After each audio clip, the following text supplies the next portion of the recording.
Boa tarde, senhores vereadores. Boa tarde, público presente neste plenário. Eu sou funcionário público municipal, trabalho na Biblioteca Monteiro Lobato e hoje eu venho aqui falar com os senhores a respeito do regime jurídico único que está tentando ser implantado pelo nosso prefeito. Em virtude de o meu discurso tentar ser o mais detalhado possível, eu transcrevi e eu irei lê-lo para os senhores agora. O primeiro ponto que eu irei falar é sobre a compensação do FGTS.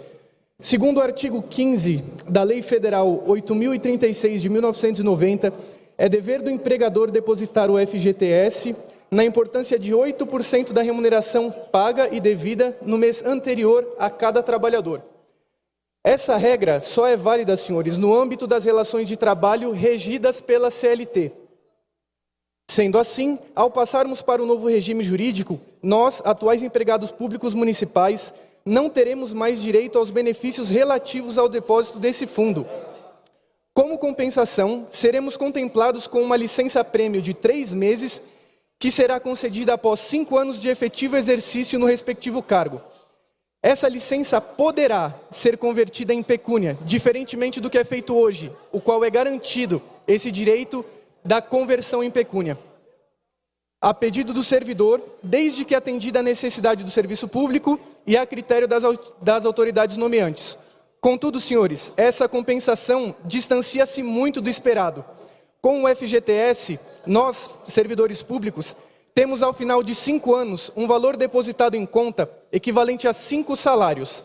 Mas com a licença-prêmio, seríamos contemplados com apenas 3 meses de descanso. E nesse caso, perderíamos a garantia de poder transformar essa licença em pecúnia.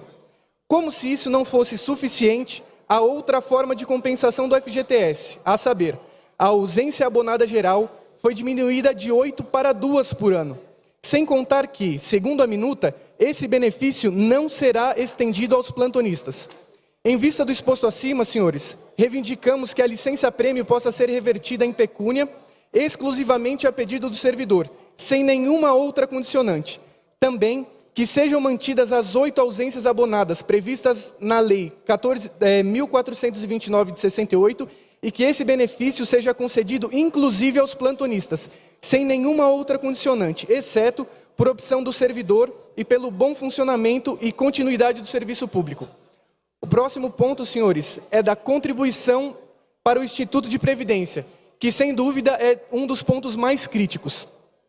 Segundo a Lei 8.212 de 1991, a contribuição devida ao Instituto Nacional do Seguro Social por parte do empregado público é uma alíquota que varia de 8% a 11%.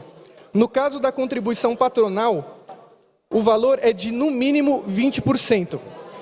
Já no caso do servidor Pessoal, público... silêncio, por favor. Tem pessoa na tribuna, por gentileza.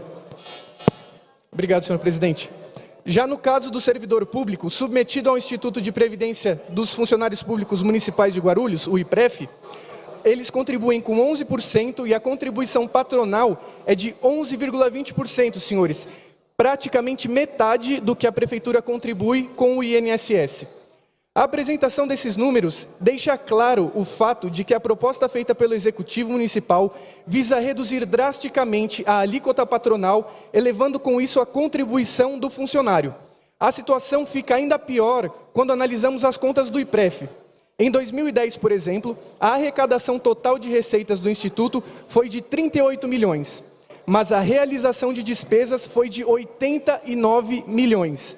Esse déficit enorme, que representa 135% em relação à arrecadação, foi pago pela Prefeitura. Tendo em vista esse cenário, senhores, algumas perguntas são necessárias. Como um instituto falido poderá arcar com a aposentadoria dos servidores após a implantação do RJU? E outra, por que o Executivo quer diminuir sua participação no IPREF, sendo que o subsídio atual não tem sido suficiente? Em razão das observações aqui expostas, nós, servidores públicos, solicitamos do órgão responsável a apresentação de um cálculo atuarial que demonstre a viabilidade da implantação do novo regime relacionado aos fatores previdenciários, como também a manutenção da contribuição patronal, segundo as normas instituídas na Lei 8.212 de 91.